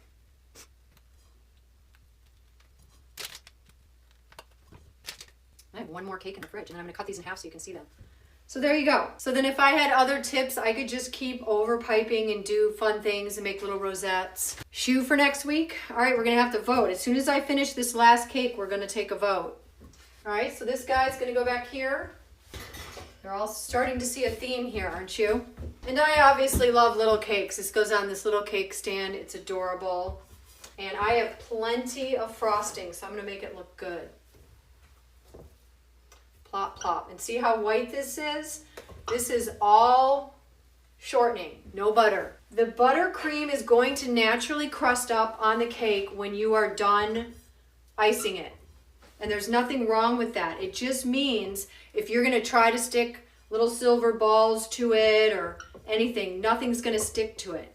Now, what's kind of nice about it when it dries is you can take a paper towel and leave a texture on it. But you just need to know that if you're going to stick something to this cake, it needs to go on while it's not dry. And the reason it's a pain when it dries is that if this icing dries, then I'm going to get chunks in here. So it's not a problem that it dries on the cake once you're done, unless you want to stick stuff to it. But it's naturally, because of the powdered sugar, which has cornstarch in it, that's naturally going to dry. There's nothing you can do to stop it. So if I had another layer of cake, I would have added it to this to make it really tall and skinny. And I also kind of like when it goes on a cake stand that's a little too small and then you don't even give it a border. That's kind of fun. But if you are a newbie and you want to learn how to fill and frost a cake, I recommend you use a shorter, wider cake. It's just more stable and easier to do. The taller it gets, the wobblier it gets. So this is American Practice buttercream. You can't eat it. It doesn't have vanilla in it, or I mean you can. It's, you know, it won't kill you. It has no flavoring. It has no butter. It's just shortening, meringue powder, and 10x powdered sugar. So I'm going to show you how it's different than smoothing out a European buttercream, which is, you know, the easiest, best thing. And so if I were doing a wedding, I would want a European buttercream. And if it also, you know, you can do different tiers, could be different flavors and whatnot. So there are a lot of options for making people happy. But when you are doing a cake for a large crowd, you are really aiming to please the most number of people. And I found that like lemon and raspberry makes a lot of people happy. It's not the time to be super about you. It's the time to include people and give them kind of what they want. All right, so I'm going to heat up the knife just like I did with the European, but this is the American. The thing about the cake is, when I was saying about the flavor, is that you can make the inside anything you want. This is sliding around. So what I'm going to do is get this a little wetter. There we go. You can make the inside of a white cake chocolate as long as it's covered with the white buttercream. You're good to go. So this will never be as smooth as the European buttercream. It's just not possible. But I'm running my palette knife under hot water, and then I'm wiping it off so it's dry. We don't want that water on the cake. And if you've seen people spray a cake or use water on their cake to get it smooth, I want you to think like an ingredient. I want you to think, well, I was careful to cook all the moisture out, and I was careful to whip it just so and have all the ingredients be balanced, and now I'm going to go throw water on it. It just doesn't make logical sense. And there are a lot of people out there doing it, and I've judged a lot of cake decorating contests, and if you do it, you will get points marked off. It is really a bad practice. And what it is that the people need to work on their technique, and they need to practice. You need to practice how to get good at something, and if you're trying to skip over the practice, you're missing the point, because a lot of what cake decorating and baking and pastry is about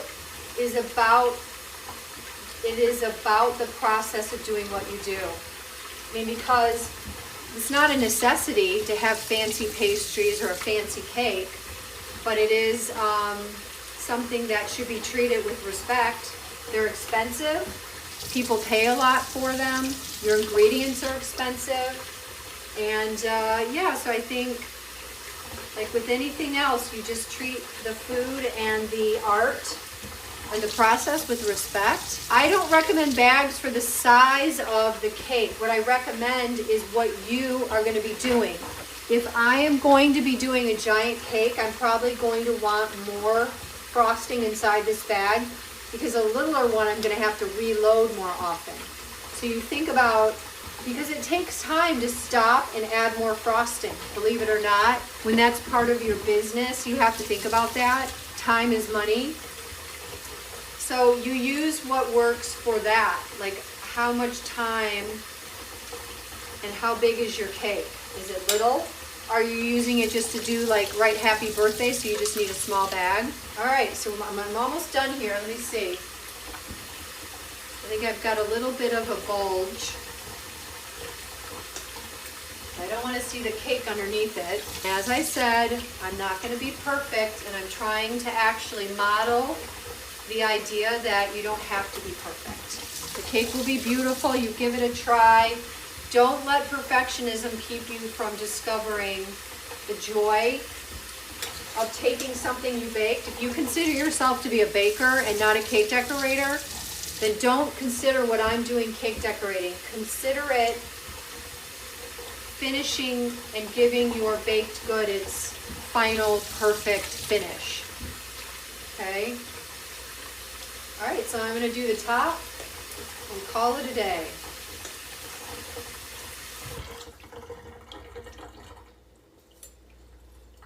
And we can all do better on cakes, and it just takes time. And right now we are wrapping up this session of the baking club, and I think we should do the vote. Ask Dave. Dave, are you ready to do is the voting for next week's recipe like up and ready to go? Just curious. Dave, my moderator / husband. I need to start it? Okay. So let me take a look at it and we'll vote. And I know pas de choux is going to be on there, and I know a lot of people want me to do pas de choux. But we are going to vote for next week's recipe. I will get that recipe online as soon as I can. It will be no later than tomorrow morning and all of that. All right, so is this cake perfect? No. But is it cute? Yes. Would people enjoy eating it? Yep. All right, so I'm gonna leave it, and then I'm gonna do one more border, and I think we're done. Should I find a tip we haven't used? I use these little plexiglasses.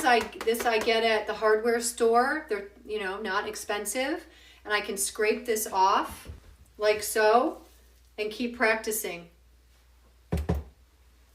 I can keep practicing on this same sheet all day, and that's really fun because I can get better very quickly if I practice. This is the bag that I used before that I cut into a circle, just a little pearl end, little round cut end. I'm going to make it into a leaf tip. Do you see how before I cut that like that, it's just flat and straight as a round? I'm going to take this and cut it on a V, and I'll show you. You need to get it even. This might not be even, but you see how it's a V? And I'm going to take this and I'm going to make leaves. Just making it like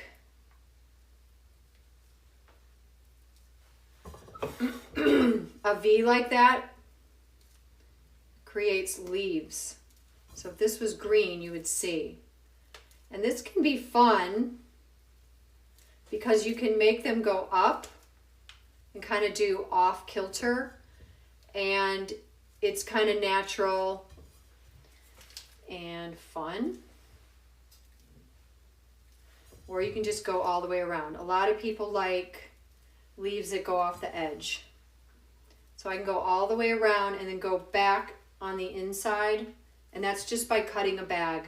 So if you don't have a fancy cake program, but you're running a coffee shop where you do just a little bit of baking, with just a plastic bag, you can do a round, a leaf, you can do borders, you can do all kinds of crazy stuff. So you don't need a bunch of fancy stuff to really get creative. So if this was colored green, I could do that, and then I could take cute pink and yellow icing in a round tip and make just an approximation of flowers. Just dot it around really cute. And leaves, if you have stiff enough frosting, will go upright and give it some 3-dimension. And then if I want, I can go all the way inside. And if I went all the way around, all the way to the middle, I can make a sunflower just by making these. And again, this isn't a cake decorating class. This is about how to go from thinking that you can't cover and fill a cake to not only can you cover and fill a cake, but you can give it some really basic, simple touches. Let me get some more. We might as well go all the way in, right? Bring this over here. You can give it some really simple things. If you have little cupcakes you can make in the spring, you can make spring colored little daisies using these leaves. You can make sunflowers using yellows and oranges, darker colored center. You can do whatever you want. And there's lots of inspiration online. But my whole point is you don't need, not everything needs to be perfect. Not everything needs to be done with the right tool.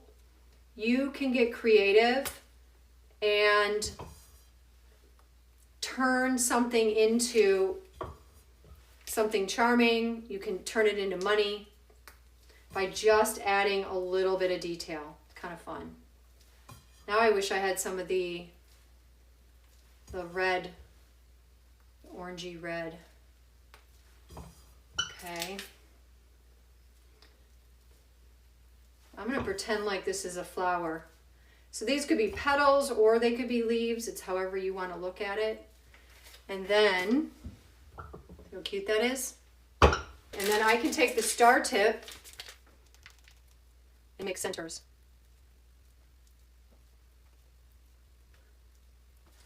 Cute, huh? And then I'll look at this and say, what's the back, what's the front? All looks pretty good. And then I will show you how I would actually do a real border in real time. So to me, it does not matter what size the tip is or anything. It's more about what effect am I going for. And it would have been cute if this cake had a teeny tiny little star tip. I think it would have been more balanced. But again, are you going to eat this? Are people going to complain? No, they're not. They're going to love it. Okay. So I'm going to show you all my little cakes. All right, let me just clean up my buttercream so it doesn't dry out. So this buttercream can go in the refrigerator for up to 2 weeks, or I can freeze it. And you want to wrap it to touch. You put the plastic right on to touch. I'm going to clean up all my scuff marks. Cute little cake.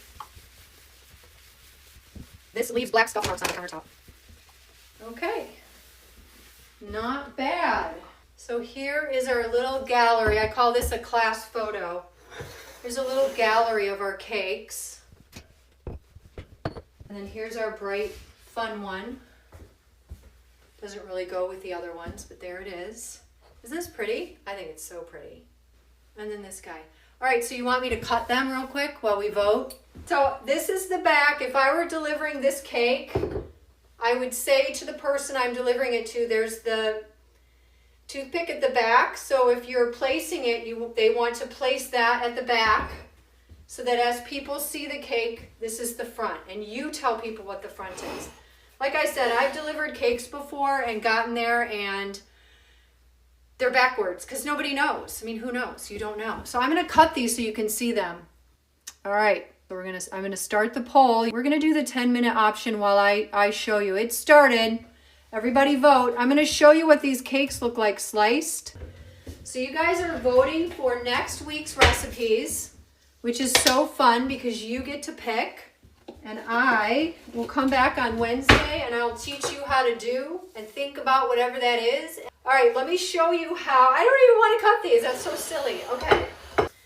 Oh, these are so pretty. I really should video them or something. All right, I'm going to show you how to cut a cake. If you have a giant cake, and I know this is a little itty bitty cake. Yes, pâte à choux is the same as a cream puff, and I'll do it as a profiterole. I'm going to do it as a gougere, and I'm going to do some fillings. So that's a great one. I think it's a really good choice. So when you cut a cake, if it's big or really tall, you don't necessarily want to be doing slices, right? So the way that they do wedding cakes is to go in a little bit and to go around in a circle. And this guy's firm. That's the thing. These things are firm even though they've been out of the refrigerator for a while now. It takes a long time for these cakes to warm up. And if you think about like an ingredient, you don't want to be eating butter. Oops. This is hard to even like get this through. Okay, let me rinse off the knife. So then you take your knife and you slice this. Okay, so you have your circle in the middle. You cut around, and imagine this is a giant cake, right? How do you get the pieces out of it? And then you slice down the side, and then you get this.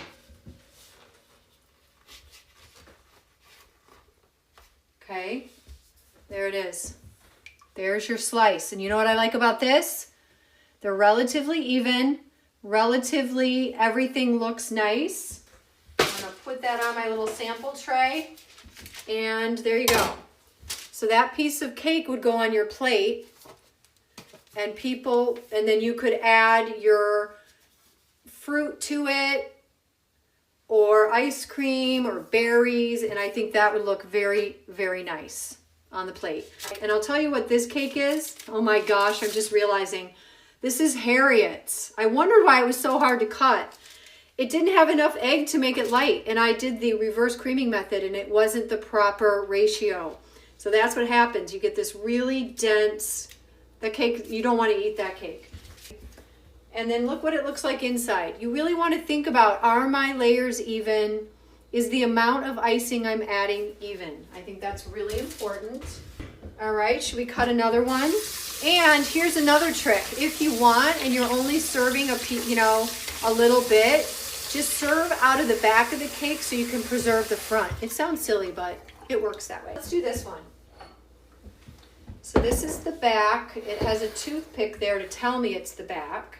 I'm going to pull the toothpick out. There we go. And I'm going to go ahead and slice. Now another trick is if you want, and if I were doing this for anyone, I would wash off the icing between every single pass.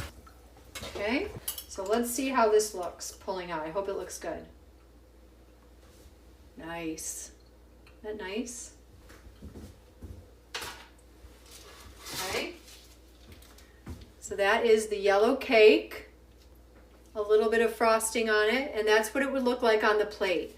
So when you make a cake and you fill it, you want to think about how is it going to look on the plate. And if you want this to be really fancy, you could have taller and more of these layers, and then each one of the fillings could be different so that as you eat it, it's interesting. You're not just eating the same thing over and over again. And I think this looks absolutely beautiful on the inside. It's even-ish, you know, they're pretty close in size. And I think that looks really good. So I'm gonna put this back over here. So I'll cut this guy next. And these cakes are all firm because they are cold still. And whatever we don't get to, I am happy to do it the following week. I'm here every Wednesday showing you a brand new recipe. And then I come back on Sunday, like I am today, to finish it up. Any questions you guys have, any comments people make, I use the videos and I use Sunday to clean up all the information. I'm going to put this guy upright so you can see. Oops. Oh, man. All right. So this little guy, I'm going to touch it, you guys. So it's very uneven. This was one of the later cakes that I did, and I did this on purpose. When you put cakes, remember I say every time you do it straight, you get straight? When you put a cake together, if you don't get that cake straight and cut off the top and pay attention to it all, this is the difference that you're getting. And the person who gets the edge cake can either get this or they can get this, which is fine. They'll still eat it. But it's something to think about as you build your cake. You have to think what it's going to look like when it's sliced. And if you do that while you're planning, trimming and cutting and filling, it makes a big difference. And next time you go somewhere and they give you a cake and you notice that it looks like that, you're going to know exactly. Even if you never do one of these cakes yourselves, you're going to know exactly what happened. And I think that kind of information is powerful. How about we dig into this one? I think this is the coolest one.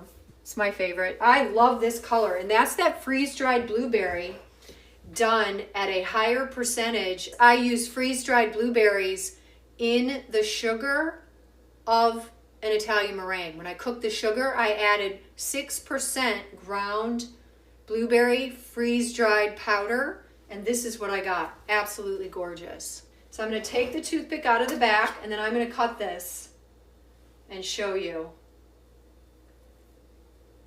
Oh, I forget what's even in here. Now I need to be careful because I love this cake stand and I don't want to scratch it. Yeah, I added the freeze-dried fruit to not only the Swiss meringue egg cooking part in the pot, but also when I did the Italian, pâte à choux won by quite a bit. We were going to do the pâte à choux next week, so I'm psyched. That's awesome. All right, so I'm going to lift this up and I'm going to try not to tip it. Yeah, you want to use a serrated knife. Absolutely. And the only reason I'm not going back and forth is because these are not room temperature. They have to be, otherwise I would have. Okay. Okay. This is, yeah, and the crumbs drag down a little bit. Good catch. So this is what this looks like. And what I'm looking at is this part. So in reality, that could be way better. And if I were selling it, it would have been perfection. Some of this was that I combined a bunch of different cakes and different experiments, and none of this is meant to be eaten. It's all experimental. But I think the different colors looks pretty. It indicates there's different flavors, and that is what this cake looks like. And if I wanted to, I could cut that the straight way, but I think that looks really nice. So that's what they all look like. Do-do-do-do. Guess I should turn this way. They'll all be in the same direction. All right, so we have one more to cut, and then we're doing pâte à choux next week. I think this looks really pretty. Whimsical, it's like a Neapolitan, pretty. And then let's cut this guy. This one has a nice little pearl border, pretty little top. You don't want to trim the edges of a cake. They're the structure, and the minute you trim them, they lose their strength because the crust, the edge, is going to give it strength. So what you want to do is have that cake tall enough so that when you trim it, they're all the same size and they're all lovely and straight. So I used a 2-inch high pan. You can use a 3-inch high pan, but you're going to want to have it just be straight. And so remember when I trimmed them, I trimmed it right under the crunchy edge. You could go further down, especially if you bake a taller cake. All right, so let me do this guy. Yeah, these are firm out of the fridge. They need to be room temp, and they are not. And it takes a very long time for them to come to room temp. So if you're delivering a cake or want it to be perfect, you're going to have to plan ahead, and you're going to have to tell people don't put it in the. People love putting stuff in the refrigerator. So I'm going to cut one more of these so I can hold it up because I already put that down. Oh, I remember what I did with this. Okay, so since these are experimental, this guy has 2. I put them together. Okay, but that's pretty straight. Better. okay? And the other thing is you're going to want to think about how much icing is between, how thick, and you see how this is thinner than the top? I actually really like that. I don't think the edge should be super thick. I think it should be thinner. And you can think about those different things because they do matter. And then there you go. So there you go. That's what that one looks like on the inside. And that was super fun. There are my little guys. You want a cake to come to room temperature, you're going to have exactly the problem I did, which is you don't want to use a chef's knife. You want to use a serrated knife because if you don't, you drag down the crumb. And when it's hard like that, you can't really saw it. Number one, it's gummy because the texture of the cake gets gummy from refrigeration. So you want it dry and you want it room temperature, and then it should slice, and you need to slide the serrated knife back and forth to protect the crumb of the cake. So here are our slices. I think that looks like a lot of fun. I had a lot of fun. I hope you guys did. We made a cake, and then we took everything we knew about buttercreams from the week before. And so within 2 weeks, you have enough information to literally do all of this. These are the cakes up close. The red one is the one that was the Harriet's cake done as a test, and I don't like it. And they all look weird because they've been in the fridge and I cut them cold. And then here are all the little guys on my stand like that. I just think they look amazing. I call that a class photo. And when I was teaching, we would all get a cake done for the week because I've taught cake decorating certificates as well as BPA programs. And at the end of the week, we would put our finished cakes on the table and do a class photo. And you know, I still have all of those class photos. So anyway, I have had a wonderful time. Here are the cakes we did. I don't know how many of you actually baked the yellow cake or what takeaways you took, but I truly believe that you are all now capable of putting a cake together that is this good or better. I will be back on Wednesday with the pas de choux demonstration, and between now and then, I'm going to drop the recipe on the link tree, and I'm going to make videos about pastry cream, cremeux, the gougere, how, you know, all the things that you do with a pas de choux, the profiterole, cream puff, different ways you can pipe it. It's a very versatile recipe, but there are some fundamentals you need to understand about it. And once you do, it's going to be a signature for you. I think you're going to love it. Well, I think I am going to eat some of these cakes. There's nothing wrong with them. The only one that's not perfect is the Harriet's one. I'm hungry. I think that sharing the learning of baking is going to improve everyone's life because there's a new way. I think there's a good way to look at it. And we're on our way to practicing pastry just a little bit better. And that'll make the world a better place. And I hope you guys all have a wonderful day. Thank you, thank you, thank you. Thanks, everybody. Have a great rest of your week. I will drop the recipe and I will see you Wednesday. Take care. Happy baking.